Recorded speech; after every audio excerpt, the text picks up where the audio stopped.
Avec le ballon peut-être pour la tête de la porte, la frappe de Jordi Alba. Elle est déviée. Elle est touchée, elle est déviée par Zacharias. Ce ballon frappé en demi-volée de la part de Jordi Alba. Ballon dégagé et Aymeric Laporte aurait bien voulu aller la récupérer en première intention. Elle est dégagée cette balle. Elle revient au niveau de Jordi Alba. 77 sélections, 9e but pour le joueur de Barcelone. Corner pour les Suisses de la gauche vers la droite avec Rodriguez pour le frapper avec Akanji au premier poteau. On va chercher le deuxième poteau.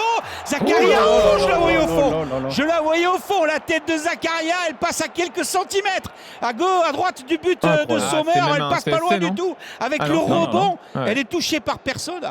Elle passe pas loin du tout. Zuber, malgré le retour de Ferran Torres qui récupère le ballon, le contre favorable avec le ballon sur le côté gauche, peut-être pour Vargas dans la surface de réparation. Il y a Seferovic, passement de jambes dans la profondeur avec la frappe au poteau et du bout des crampons, elle est contrée par le gardien Simon. Il n'a pas pu la maîtriser correctement. Ce ballon de la part de Zuber. Attention, le ballon qui profite à Froleur dans la zone d'intervention. Shaqiri et le but.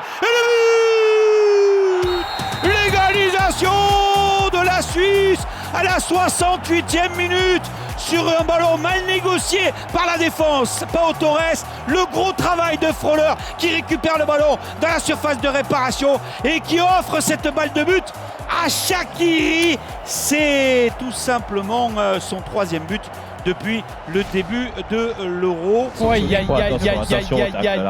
ça peut être rouge. La faute et carton rouge. La faute et carton rouge pour Froleur. En plus, c'est Froleur qui est venu faire cette faute sur ce ballon qui est revenu. Il n'est pas du tout d'accord avec la décision de l'arbitre. En tout cas, c'est carton rouge direct pour le milieu de terrain suisse de l'Atalanta pour cette faute sur Gérard Moreno. Il y a un pied décollé du sol, mais il y a l'autre deuxième qui vient prendre la jambe d'appui. Le côté droit, Llorente Oyarzabal. On va partir à gauche maintenant avec le bon décalage. Là pour Jordi Alba qui centre instantanément et Gérard Moreno qui frappe à côté du but. De Sommer. Le centre instantané de Jordi Alba qui met en difficulté la défense et notamment Elvedi et Moreno doit la mettre au fond. Oui, attention avec les Espagnols, avec Moreno. L'arrêt de Sommer. L'arrêt de Sommer sur Moreno, il n'en peut plus. Il n'en peut plus d'être aussi maladroit. Il s'en veut énormément. Ce long ballon qui est parti de derrière de la part de Busquets, qui est allé chercher Oyarzabal, qui voit à côté de lui Moreno, qui voit qu'il y a un petit peu de difficulté pour récupérer le ballon avec l'intervention de Rodriguez. Il met la frappe à bout portant, Moreno. Elle est détournée par le gardien Sommer. Il doit la mettre au fond. Vargas face à Unai Simon qui continue à bouger le long de la ligne.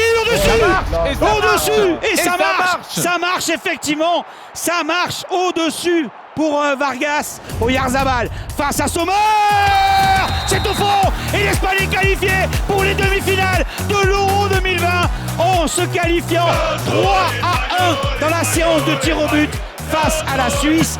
Espagne premier qualifié pour le demi-finale ou la finale à 4 à Wembley à partir de la semaine prochaine. L'Espagne mardi à 21h jouera contre le vainqueur de la Belgique face à l'Italie.